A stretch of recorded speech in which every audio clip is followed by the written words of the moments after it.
햇살이 너무 좋았어. Siempre dices tú que primero lo habías planteado como en dos tiempos, en el presente y luego en el futuro. Sí. Y que luego le añadiste la parte del pasado de Chalamera, que a mí me parece un gran acierto. Y aunque nadie ha comparado esa parte con este libro que yo voy a decir, que igual me tiras de la silla por decirlo, a mí al principio me parece un poco una aventura de los cinco, ¿sabes? Los cinco, los monegros, buscando el Santo Grial. Es define muy bien esa época, a los que vivimos esa época, incluso con algunos elementos codiciados como los levis, que en esa época para los jóvenes y aquellos que no nos lo podíamos comprar, ¿no? Era como el profesor del instituto, el cura del pueblo, son unos referentes que yo creo que casi todos podemos compartir, ¿no? Sí, es que pensaba, presente, futuro, pues tiene que haber pasado, ¿no? Para complementar casi todas las, bueno, los trípticos son trípticos, ¿no? Yo creo que 3 tiene más sentido y además pensé que había que para tratar de entender el ahora, de la misma manera que para entender el futuro necesitamos el ahora, para entender el ahora hay que retrotraerse un poco atrás, ¿no? al pasado y a mi pasado. Yo no puedo hablar de otra cosa más que de mi pasado en Huesca, en Chalamera, y me parecía que esto además podía conectar un poco con la gente. Sí que es verdad que a lo largo de la elaboración de la novela, que ha sido compleja, a algunos editores no les gustó y hubo un editor que me sugirió te la publico si quitas todo esto de Chalamera. Y dije, pues mejor no, mejor continúo y a ver si hay algún editor loco al que puedo convencer con la historia de Chalamera. Y al final me alegra porque sí que es verdad que la mayoría de lectores me dicen que esa es la parte con la que conectan más. Yo creo que estamos volviendo un poco a esto de los años 90 y un poco de nostalgia colectiva, el momento en el que éramos felices y no lo sabíamos, ¿no? Un poco así es la sensación que tiene mucha gente, ¿no? Bueno, es un momento en el que España estaba creciendo mucho, se estaba desarrollando mucho. Aquí tenemos algunos políticos que protagonizaron esos momentos y creo que bueno, pues este siglo se ha ido oscureciendo todo un poco, ¿no? Y en estos últimos años pues vimos, sobre todo a partir de la pandemia y de la gran recesión, una sensación de desasosiego, de angustia, de soledad. Y un poco la respuesta es esto, y espero, obviamente, fallar con la predicción, espero equivocarme completamente. Con este libro no quiero ser un adivino, quiero ser un profeta, esto suena un poco pretencioso, pero el adivino es el que intenta adivinar el futuro, saber qué es lo que va a ocurrir, y yo no sé lo que va a ocurrir. El profeta en la tradición bíblica judío-cristiana, pues es la persona que advierte de lo que puede pasar si no cambiamos lo que está ocurriendo ahora, ¿no? Y lo que está ocurriendo ahora es que creo que vivimos un individualismo exacerbado. Estamos todo el día conectados con los teléfonos móviles, todo el día en las redes sociales. Le preguntaron a Alexis de Tocqueville, que es el pensador francés que fue a Estados Unidos, vio la democracia americana y un poco entrevió el futuro y fue el primero que dijo, estos americanos quizás tienen una idea de desarrollo bastante buena. Parecía una locura en aquel momento, una democracia, se ve encargado al rey. Y sin embargo fueron capaces de montar una democracia. Entonces Tocqueville, analizando eso, yo creo que captó muy bien el espíritu del cambio de las dictaduras a las democracias que vivimos ahora. La primera era Estados Unidos, Francia y luego llegó al resto de los continentes. Y ahora la disfrutamos, pero cuando le preguntan a Tocqueville ¿qué peligro de futuro ves? Él no vio un gran dictador, él no vio un Hitler o un Napoleón, que efectivamente hubo Napoleones y hubo Hitlers. Él lo que vio es un futuro en el que cada uno esté entretenido con algún tipo, él no dijo dispositivo, pero están en sus propios entretenimientos, uno al lado del otro, tocándose, pero sin sentirse. Y lo que describía Tocqueville en el siglo XIX es lo que ves hoy el día en el metro de Barcelona, de Madrid o en Zaragoza, quizás en Huesca aquí un poquito menos. Yo creo que se está conservando en las capitales de provincia un poco el espíritu tradicional de la comunidad, pero creo que lo estamos viendo más y más, ¿no? Que al residir en Suecia, que es un país particularmente dado al individualismo, pues de alguna manera, no digo que haya visto el futuro, pero estamos experimentando un poco hacia donde, desgraciadamente, creo que nos acercamos, a no ser que volvamos a recuperar un poco las raíces. El discurso de la entrega de premios, bueno, de la recepción del Premio Príncipe de Asturias de la Comunicación, él hablaba de que vivimos ahora en un régimen neoliberal despótico, el actual, en Europa y en Estados Unidos, que explota precisamente la libertad. Que ahí está el problema. Por una parte, creo que sí que hemos de denunciar que somos cada vez más individualistas, más narcisistas. Nuestros jóvenes están completamente adictos a las redes sociales. En el cerebro de una persona de 40, de 50 años, quizás podemos tolerar ver Instagram, pues no sé, unos minutos al día, pero en el cerebro Explota. de un adolescente es terrible. Las estadísticas de todo tipo de problemas de salud mental en los jóvenes es terrible, están multiplicándose, pero en toda la población se ha multiplicado, creo, por 10 el consumo de ansiolíticos en España en los últimos 30 años. Los trastornos, todo tipo de trastornos mentales de los jóvenes. Entonces, creo que hay que advertir sobre estos peligros, pero hay que hacerlo con cuidado, porque el problema es si decimos que estamos en un régimen despótico, lo que estamos es repitiendo lo que dice Trump, lo que dice la extrema derecha aquí, también lo había dicho la extrema izquierda, por cierto, ahora estamos callada, pero también lo había dicho la extrema izquierda, o lo que dice Orbán. Y yo creo que está furiosa por esto, porque sospechamos que hay unos dictadores o algunos títeres que están llevando los hilos de todo, ¿no? de la política, de la economía, etcétera. Y creo que está en toda la sociedad extendiéndose esta sensación que yo creo que lo que tienen en común todos estos políticos es el antiinstitucionalismo. Vamos a ir contra todas las instituciones, vamos a ir contra el gobierno, vamos a ir también contra las grandes empresas, vamos a ir incluso contra la Iglesia. Si hace, digo 10 años, alguien nos hubiera dicho que la derecha norteamericana, la derecha republicana, iba a estar criticando a las grandes empresas, las grandes corporaciones, esto el J.D. Vance, el Marco Rubio, los grandes nombres, han participado en conferencias contra las grandes empresas, o sea, criticando a las grandes empresas. Al mismo tiempo nos hubieran dicho que van a estar criticando a las estructuras de seguridad y de defensa norteamericanas, el Pentágono, etcétera. Ahora lo llaman el Deep State, el Estado profundo, cuando en realidad ellos, la derecha siempre ha defendido el poder, los cuadros militares, el ejército y la policía. Y si nos hubieran dicho que la derecha norteamericana estaría criticando a la Iglesia, vamos, las críticas contra el Papa, contra el anterior y el actual han sido tremebundas por parte de J.D. Vance. Entonces ya tenemos a la derecha radical criticando las tres instituciones que han defendido siempre ellos, ¿no? El Estado policial, la religión y las grandes empresas. Entonces, creo que esta derecha está captando, y lo vemos también en Europa, está captando esta idea de que no necesitamos ninguna institución. Todos son corruptos, todos son iguales, todos están para enriquecerse, todos piensan en meterse el dinero de los demás en su bolsillo. No los necesitamos. Si ahora tenemos algoritmos, ¿para qué vamos a necesitar una empresa, una religión, incluso una familia, etcétera, ¿no? Y creo que ese es el problema, extender ese mensaje. Todo esto que tú estás contando no es de ahora, venimos casi hace 30 años en el que se ve cómo vamos cambiando, cómo vamos evolucionando los valores. La tecnología es un mecanismo que utilizamos los seres humanos extremadamente individualistas para tratar de crear un mundo mejor, pero simplemente es un instrumento. El problema, como dices tú, viene de lejos. Has comentado los años 90. En los años 90 empezamos a detectar en las encuestas esto. Mi hipótesis, también es una hipótesis hasta cierto punto personal, pero creo que hay algunos datos que lo pueden hablar un poco, es que empieza un poco antes. Entre los años 70 y 80 empieza a cambiar un poco. Hasta ahora, en mis intervenciones anteriores, he acusado a la derecha radical o populista, creo que tienen gran parte de culpa, ¿de acuerdo? Pero todos tenemos un poquito de culpa. Y yo creo que también la derecha tradicional tiene mucha culpa y también la izquierda tradicional tiene su parte de culpa. La derecha tradicional, porque a partir de los años 70 o 80, hasta entonces en Europa la democracia cristiana, pues el último espécimen sería Angela Merkel, defendía el mercado. Sí que defiende el mercado, pero es que en Alemania defiende el mercado y defiende que los sindicatos estén representados en los consejos administrativos de las empresas, defiende un estado del bienestar, defiende que se pagan altos impuestos y no defiende que se pague un salario de eficiencia, es decir, un salario mínimo a los ciudadanos, sino un salario digno, ¿no? Esto la democracia cristiana siempre ha defendido, un salario digno. Le puedes pagar lo mínimo que le puedes pagar, algo digno para que él y ella y su familia puedan vivir, ¿no?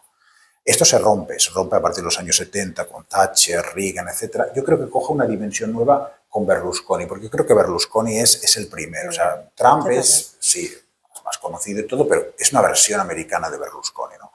Trump, Berlusconi, Boris Johnson, etc. Comparamos a estos líderes del siglo XXI con Angela Merkel y los que tenían el siglo XX, no tiene nada que ver. Entonces, yo siempre digo esta expresión de la derecha ha matado a Dios. Y es verdad que la derecha tradicional ha matado un poco a su Dios, ha matado a la parte democristiana prácticamente ha quedado orillada completamente en la derecha. Eso en la derecha, pero también la izquierda tiene su parte de responsabilidad. Creo que en los años 70, mientras la derecha ha fomentado un neoliberalismo económico, la izquierda ha fomentado una especie de neoliberalismo cultural. Procesiones, iglesia, tradiciones, toros. Bueno, no quiero empezar en ninguna discusión, pero todas estas tradiciones oscuras de nuestro país, vamos a romper lazos, tú puedes definir tu propia cultura, tu propio camino, y yo creo que también ha tenido una parte. Además, la socialdemocracia europea se construye sobre este principio, que a veces es más implícito que explícito, pero que en algunos países se decide de manera explícita, que es trabaja duro y exige tus derechos. Pues ahora, si vemos los discursos de los socialdemócratas, trabaja duro, yo no lo oigo mucho, pero exige tus derechos constantemente. Derechos en todo, ¿no?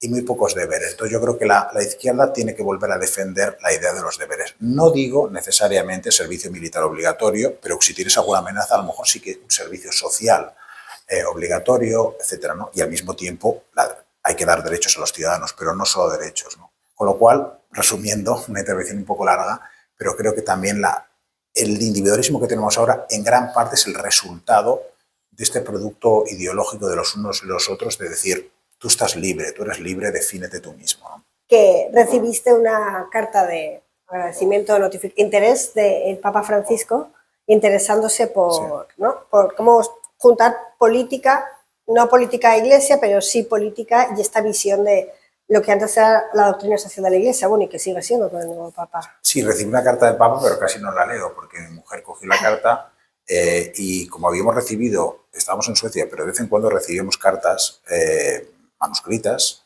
de algún testigos de Jehová o algún tipo de denominación religiosa cristiana en español, o sea, ya para la comunidad hispanoparlante de Suecia. Y entonces dijo otra propaganda. Y entonces abrió, pero en todo caso la abrió, vio unas estampitas de la Virgen, un par de estampitas de la Virgen, dijo, bueno, y cogió y directamente la tiró en la basura. Y en el momento que la tiró a la basura vio que brillaba un poco el sello y dijo, qué sello más raro, que brilla un poco. Y dijo, hombre, la Santa Sede. Y entonces me llamó y dijo, Víctor, tienes una carta del Papa. Sí, pero sí. No, bueno, no voy a entrar en detalles, pero sí que es verdad que me animaba un poco a seguir con la idea del decálogo del buen ciudadano, y entonces pensé, no para llegar a más gente, aunque no me voy a quejar de llegar a más gente, pero sí llegar a otra gente, ¿no? A llegar a otro público un poco más amplio, porque el decálogo pues, es un libro un poco más sesudo, un poco más de pensamiento. Y yo creo que con historias, con personajes reales, pues yo creo que se transmiten mejor las ideas. Pero dicho esto, cuando empecé a escribir la novela, había leído de muchos novelistas que decían aquello, escribes una novela y los personajes te capturan, te atrapan, la novela coge sus propios derroteros. Y yo pensaba, vaya pandilla de pedantes. O sea, tú controlas, tío, tú estás ahí escribiendo, controlas. Pues no, la verdad es que no. O sea, sí que es verdad eso, y sí que los personajes van cogiendo sus propias dimensiones. Y yo creo que, de alguna manera, al menos lo que he intentado es que los personajes tienen sus ideas políticas y son tercos y las intentan defender y quieren cambiar el mundo de una manera o de otra o cambiarse a sí mismos. Pero es verdad que al adoptar distintos puntos de vista, pues te vuelves, al propio escritor te vuelves un poco, llegas con una idea inicial y luego la vas matizando y vas viendo pues un poco los grises que tienen todas las opiniones políticas. Pero este libro es muy valiente, a mí me parece muy valiente porque, por lo que te conozco, que es poco, pero por lo que se conoce públicamente, creo que es fácil reconocerte, no en un personaje específico de la novela, pero probablemente sí en una mezcla de ambientes, de personajes. Acabar de escribirlo sí que pensé, pues sí, que me siento un poco desnudo, ¿no? Cuando leo, porque es verdad que ningún personaje soy yo, ningún personaje es nadie en concreto o casi nadie en concreto, son mezclas, pero es verdad que todo es la realidad. En una novela estás en cada una de las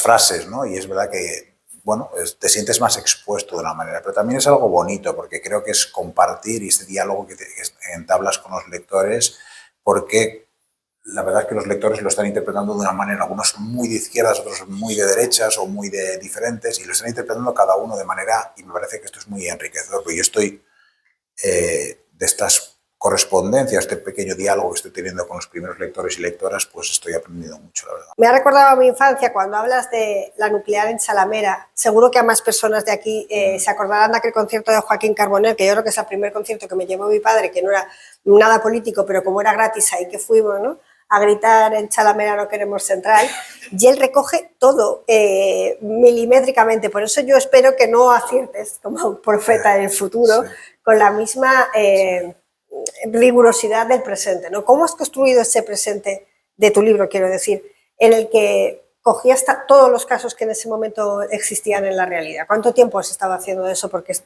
como un proceso muy largo. Quería jugar un poco con esto, quería jugar un poco con ver las tendencias del mundo, pero al mismo tiempo ver la actualidad, como está ocurriendo ahora, ¿no? Por ejemplo, con la Dana o las discusiones políticas que hay, ¿no? Y cuando la gente me dice quiénes son estos idealistas que están construyendo el mundo, pues yo creo que nos podemos reconocer muchas personas en estos, es decir, en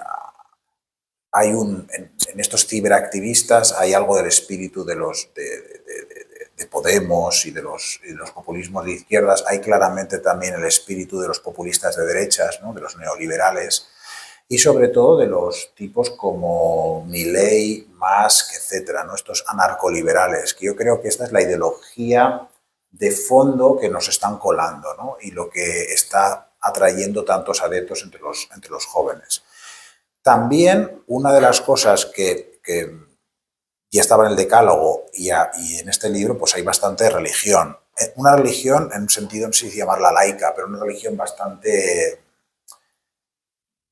no fundamentalista, sino yo defiendo una visión de Dios, pero una visión minimalista de Dios, no un Dios que dicta unos mandamientos muy concretos, sino que la idea de que existe Dios para que ninguna persona se crea Dios. Esa es una manera de evitar los egos, ¿no? Ningún faraón se crea Dios, ningún emperador se crea Dios, ningún líder revolucionario bolivariano, autoritario o fascista se crea Dios por encima del bien y del mal, ¿no? Y eso es un poco lo que defiendo. Y sí que me está llamando la atención, pues estos días en la presentación, la gente diciéndome, hombre, Víctor, esto está encajando con la película, que por cierto la fui a ver ayer y le recomiendo a todo el mundo, de los domingos. Absolutamente, la chica de 17 años que quiere hacerse monja contra la oposición de su familia. A nivel anecdótico, el último disco de Rosalía, también, vestida de monja, hay todo, y hay bastantes artículos estos días, ¿no?, sobre la vuelta de la religión entre los jóvenes. Incluso en Estados Unidos y en el Reino Unido, donde la gente está abandonando la iglesia de forma masiva, están volviendo a ir los jóvenes. Entonces hay también, esto está un poco presente en la novela, sí. Más a un evangelismo norteamericano con mucho apego a los ritos y en busca de un salvador, y en el que hay como poca profundidad de pensamiento y de igualación, que en el fondo es la religión en la que todos somos iguales, ¿no? No. Sino que es esto, que es otra vez, del mismo modo que buscamos una figura de un dictador fuerte, también te quería preguntar por esto, las dos cosas, del mismo modo el modelo de religión que parece que ahora está volviendo a estar en auge es en el de una religión un poquito autoritaria, por decirlo de algún modo, ¿no? Claramente autoritaria. En Estados Unidos hay varios pensadores que están escribiendo al respecto y lo que dicen es, entre los jóvenes ha aumentado mucho y sobre todo van a las denominaciones religiosas más radicales, los evangelistas más radicales, pero también las ramas o las congregaciones del catolicismo más radicales dentro de Estados Unidos, los obispados, los párrocos más radicales, etc. Hay una lucha entre dos tipos de religión. La religión dogmática, que cree que hay unos buenos y malos, los que no son de mi religión o los herejes pues deben morir en la hoguera o serán condenados al infierno, etc. Y existe otro tipo de religión, la religión original, creo yo, el verdadero cristianismo, que sería la idea de la igualdad moral entre todos los ciudadanos, aquella idea de San Pablo de pues no hay griego, ni hay judío, ni hay hombre, ni hay mujer, ni hay dueño, ni hay esclavo. Esto dicho en el Imperio Romano. Nosotros normalmente en Occidente consideramos que el Imperio Romano y el mundo grecorromano, sobre todo los progresistas, consideramos que el mundo grecorromano era un mundo de igualdad entre los individuos y llegó la Iglesia y puso la superstición, etc. Eso es después, pero originalmente el cristianismo es exactamente lo contrario, porque en el Imperio Romano había igualdad entre el pater familias, el hombre de la casa, pero claro, el hombre de la casa hacía lo que quería, literalmente lo que quería, con la mujer, con los niños y las niñas, con los esclavos y con los que no fueran romanos. Había una desigualdad moral. Entonces, el cristianismo supone una igualdad moral. Todos tenemos la chispa divina, todos somos hijos e hijas de un Dios que no se va a meter en tu cama o que no va a hablar mucho, pero que nos va a mantener a todos iguales y vamos a impedir que haya un tipo que se convierta en Dios en la tierra. Frente a ese, digamos, Dios bueno, por llamarlo de una manera, surge el fundamentalismo, los fundamentalismos dentro del cristianismo y también fuera del cristianismo. Dentro del cristianismo, en otras religiones y en otras ideologías. La Revolución Francesa, Robespierre, etc., ellos eran ateos en la vida personal. Pero la república que construyeron fue una república tremendamente religiosa. Si eras un hereje y no estabas a favor, por ejemplo, si eras católico, te guillotinaban. Y miles de personas pasaron por la guillotina.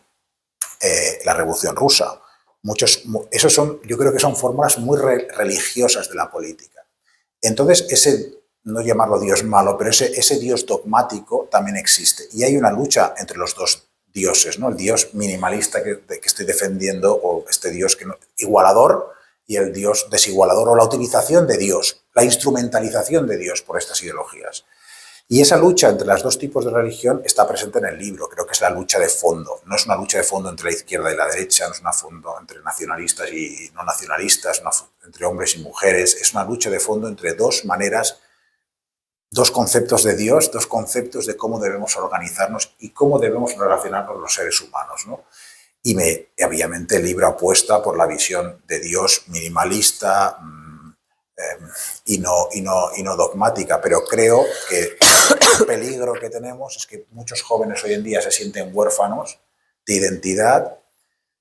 Y entonces, si estás huérfano de identidad y viene alguien, te llama a la puerta y te dice, ven a mi comunidad, es muy fácil que caigas. Había un psicólogo que hizo un estudio de dos colectivos que se llevan a morir, que serían los jóvenes yihadistas y los supremacistas blancos. Los yihadistas que hacen las células y ponen una bomba a la discoteca Bataclan en París o en Bélgica, o sea, islamistas radicalizados, y los supremacistas blancos, cristianos en Estados Unidos, que ponen bombas también y hacen terrorismo. Estos se iban a morir, claro, en teoría son los mayores enemigos en el planeta Tierra.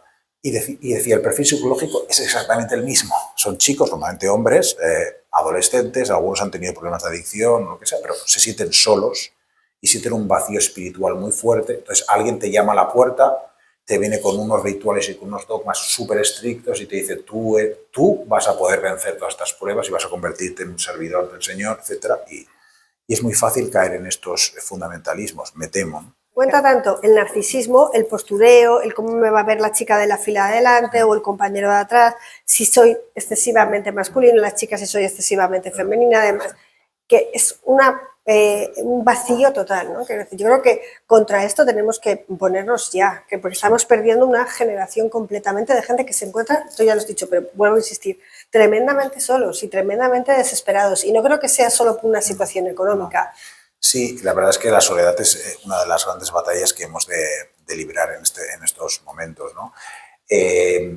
Estar solo y sentirse solo equivale, según los psicólogos, a fumar un paquete de cigarrillos al día. O sea, el efecto que tiene sobre la salud es terrible. Y una de las cosas que llama la atención es que España puntúa bastante alto en el porcentaje de gente que se siente sola, sobre todo entre los jóvenes. Y es raro, porque si algo nos ha caracterizado, si algo hace, además del sol y la playa, que millones de personas del norte de Europa vengan a España cada año, es la gente. Siempre dices, la gente, son tan amables, hay tanta comunidad, te sientes en casa, el sentimiento de barrio que esto ya lo hemos perdido en el norte. Pues estamos perdiendo a pasos agigantados en España, y eso es un problema, ¿no? España tiene esto, España es maravillosa, pero es verdad que adoptamos las modas de fuera de manera muy rápida y a veces de manera muy precipitada, como hemos podido ver con el turismo, como hemos devastado la costa a diferencia de los franceses, los italianos o con otras cosas, ¿no? Y entonces yo creo que corremos el riesgo de importar bueno, ya lo estamos viendo, ¿no? La sensación de soledad entre los jóvenes, y es terrible. Hannah Arendt, la famosa filósofa, cuando le dijeron pues, ¿cuáles son para ti las causas que llevó a tantos jóvenes alemanes a abrazar al partido nazi y ella dijo, pues estos jóvenes se caracterizan por dos cosas, uno es la soledad y otro es el vacío espiritual. Un poco lo estamos viviendo ahora. Se está extendiendo además una sensación de nihilismo, es decir, la gente no cree en nada, ni la izquierda ni la derecha, no creemos en nada. Y es curioso porque la manera de detectar estas cosas es mirar qué tipo de departamentos policiales contra el crimen tienen los norteamericanos. Y el FBI ahora tiene un nuevo departamento contra el terrorismo, que es el terrorismo nihilista. Es la gente que pone bombas que no son ni de extrema izquierda ni de extrema derecha, sino que lo quieren destrozar todo. Hay una frase famosa que le dice Alfred a Batman en el Caballero Oscuro, en la película, dice, es que hay algunos hombres que solo quieren ver el mundo arder. Y esto es verdad, ¿no? Que hay algunas personas que solo quieren ver, algunos hombres, son hombres, que en general somos así, algunos hombres solo quieren ver que el mundo arda, ¿no? Ojalá no pase lo que tú dices. Sí. Y decía Gabilondo en la última entrevista que dio a Televisión Española que siempre le preguntaban, cuando hacía un programa en Movistar Plus, creo que sobre el futuro, o que iba entrevistando a gente en el MIT o a Carlos Barrabés, recuerdo, ¿qué va a pasar? Él decía, que no nos preguntemos qué va a pasar, preguntémonos qué podemos hacer nosotros de aquí en adelante para que el futuro sea más como queremos, ¿no? Eso te pregunto a ti, ¿qué podemos hacer? No pues, qué va a pasar. Yo no sé qué podemos hacer, pero otro pensador importante, el Iñaki Gabilondo del británico, que es Winston Churchill, él dice que cuanto más podemos mirar hacia atrás el pasado, mejor podremos ver el futuro, ¿no? Yo creo que sí que podemos inspirarnos en lo que ha ocurrido en el pasado y tratar no de rescatar, porque yo creo que es muy difícil o es muy fácil, de hecho, caer en la nostalgia, la melancolía, otros tiempos fueron mejores. No creo que haya que copiar el pasado, pero un poco que la historia, porque la historia no se puede repetir, pero sí que la historia puede rimar y podemos coger elementos de la comunidad, ¿no? Elementos de la comunidad del pasado y tratar de rescatar esta idea de comunidad, que creo que es lo más importante, porque de nuevo, y en los jóvenes prohibir los teléfonos móviles. Directamente. Prohibir las redes sociales por debajo de los 16 años, seguro. Sí, tú regularías de esa sí, manera. Sin duda alguna. Y yo creo que replantearlo, porque ahora yo creo que casi todo el esfuerzo se está poniendo en los colegios. Es decir, en nuestro colegio no hay teléfonos, los niños lo dejan a entrada, no lo vuelven a coger para después ya, pero si lo cogen después y están todo el fin de semana. A mi hija le da un ataque de ansiedad si le quitan el móvil durante 2 horas seguidas, si le quitan TikTok.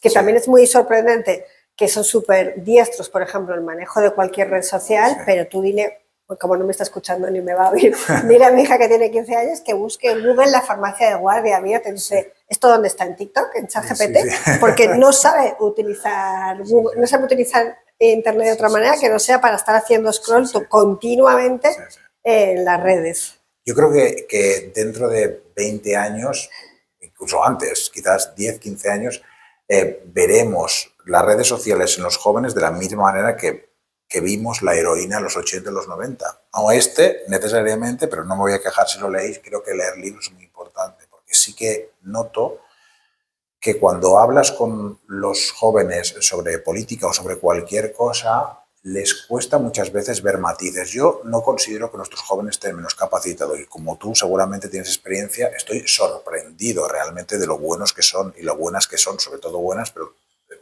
los jóvenes muy preparados técnicamente son capaces de programar, son capaces de hacer unos datos maravillosos, un análisis muy bueno, los veo muy intuitivos, muy imaginativos. Yo realmente veo que la juventud es creativa, creo que hay mucho futuro, hay mucho espíritu emprendedor. Ahora en las encuestas los jóvenes en España ya no quieren, muchos quieren ser funcionarios porque igual serían tontos si no lo quisieran ser en este país, pero hay mucho espíritu emprendedor, etcétera. Pero sí que noto que a la hora de analizar los comportamientos humanos, a veces les faltan grises. Es decir, si lees Crimen y Castigo o si lees alguna Fortunato de Jacinta, si lees Inmanencia o lees novelas, eres capaz de ver distintas perspectivas de un mismo problema. Entonces ya todo no lo analizas como blanco-negro, ¿no? Y esos matices creo que son muy importantes, porque sin esos matices es muy fácil que quedes cautivado por alguna de estas ideologías totalizantes, tanto de extrema derecha como de extrema izquierda.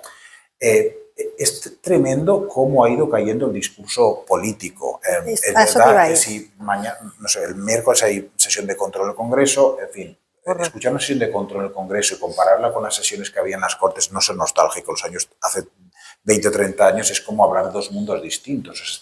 Son todo fascas, insultos, un lenguaje barribajero, es horrible. Pero es que en Estados Unidos, y tiene un estudio muy interesante de los discursos de los presidentes americanos, y los primeros discursos, Washington, Jefferson, etcétera, eran discursos al nivel de un universitario, además bueno, ¿no? Un doctorado o algo así. Y ha ido cayendo con el paso de los años, y ahora el discurso de Trump es de un estudiante de, no sé, de tercero o cuarto de primaria, y sin insultar a los de cuarto de primaria. Claro, entonces yo creo que hay que intentar que los jóvenes, intentar un poco complejizar un poco su discurso, su visión del mundo con la lectura.